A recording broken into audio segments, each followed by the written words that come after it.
let's get to what could become a difficult custody battle for Michael Jackson's children. NBC's Chris Jansing is in Encino, California with the latest. Chris, good morning to you.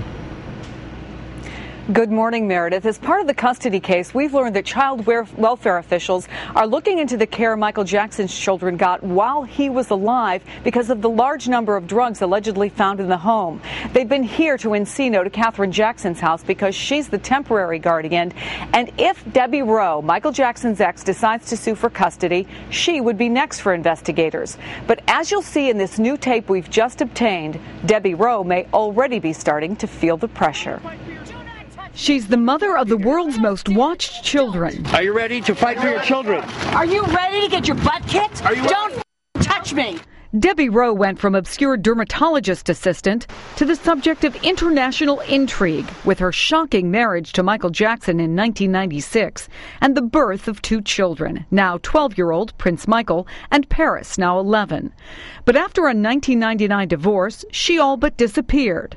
Until now, telling NBC Los Angeles anchor Chuck Henry that she wants the children, including Blanket, Jackson's son by a different mother. She said, you know, Michael and I had an agreement, but he broke the agreement. He died. Under California law, Rowe has a clear legal claim to custody, but a judge will consider much more than biology. Actually put yourself in her shoes and say, I want them, they're mine, like a Louis Vuitton purse.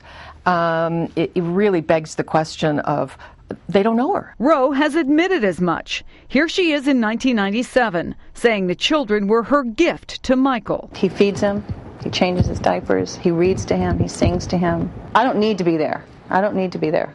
Because I'd have nothing to do. And again in an interview with Britain's GMTV in 2003. My kids don't call me mom because I don't want them to.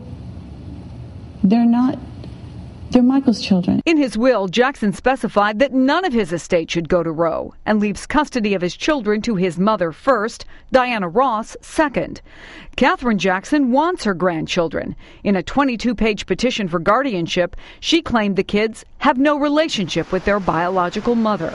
Already, child welfare investigators have checked out Catherine Jackson's home, and if Rowe fights for custody, her house would be next. What's the biggest thing Debbie Rowe would have going for her if she decides to seek custody? That she's their mother. Whether by preference or legal agreement, Rowe has always avoided the spotlight. To win custody, she'll have to willingly step into the media glare. Do not touch me! Now blindingly brighter than ever. Are you ready to fight for your children? Now, Debbie Rowe has said that she has a good relationship with the Jackson family, but we don't know if she's been invited to the public or private memorial for Michael Jackson.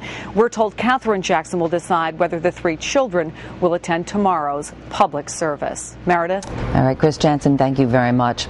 Dan Abrams is NBC's chief legal analyst, and Dale Atkins is a psychologist. Good morning to you both. Good morning. Dan, if I can start with you, should Debbie Rowe decide that she does want to fight to get custody of these kids, what will work in her favor and what will possibly work against her? Number one, working in her favor is her biology. The fact that she is the mother. There's almost a presumption. But we're not sure that she is well, at that's this right. point. If she is, if she says she's willing to take a DNA test, right. If she turns out to be the biological mother, that's going to be the most important thing working in her favor. The most important thing working against her is the fact that she has basically said throughout the years, I don't need to see the children. She has given up the right to visit these children.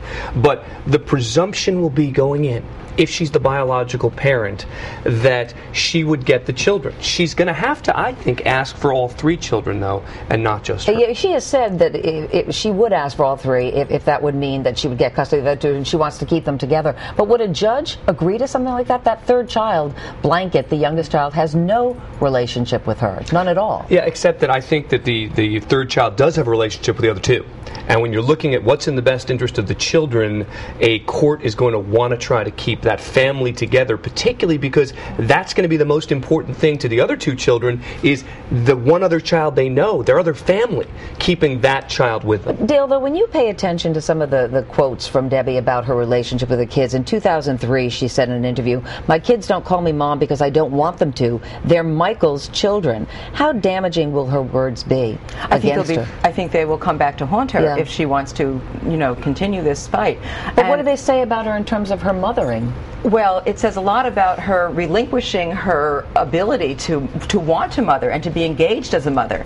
And it says to not only us, but to the children that I'm not a part of your life. So for me, the big concern is, what does it say to children when they might feel rejected by the mother who is the only person they knew as mother, and she wasn't even their mother. Their mother was Michael, and he was also their father. And I think that right now there would be a lot of work that would have to be done to create a relationship. It's not really rebuild a relationship, it's to build from scratch a relationship. And I agree with Dan, the issue about the three siblings together is paramount, because these children have lost their father, their only parent that they knew, and to keep them together is a major important issue. Is there any indication that the judge would favor Catherine, because that's what Michael wanted? He wanted his mother to gain custody. It helps a little, but you can't just say in your will what happens to your children. The legal standard remains what's in the best interest of those children. So the judge is going to have to look at the totality of the circumstances. It's a factor, but it won't necessarily rule the day. Is there any chance that they would call the children into the court or do some sort of deposition with them outside of court and say, what would you like to see happen? Possible. They like to avoid it, but possible. Yeah, they do like to avoid it. It is possible. I think the other thing in favor of his mother is that the children have a relationship with her and have had an ongoing relationship with her as the paternal grandmother. Right. And working against her age. She's her age is definitely against her. Better go on that. We have to leave. Dale, thank you so much. Dan as well, thank you. Website Mediaite is starting today, launching today. Yes. Good luck to you on Meredith. that one. And a reminder, tomorrow and today I will be live at the Staples Center in Los Angeles with the latest from the Michael Jackson Memorial. And ABC's live coverage of the service begins at 1 p.m. Eastern, 10 a.m. Pacific time.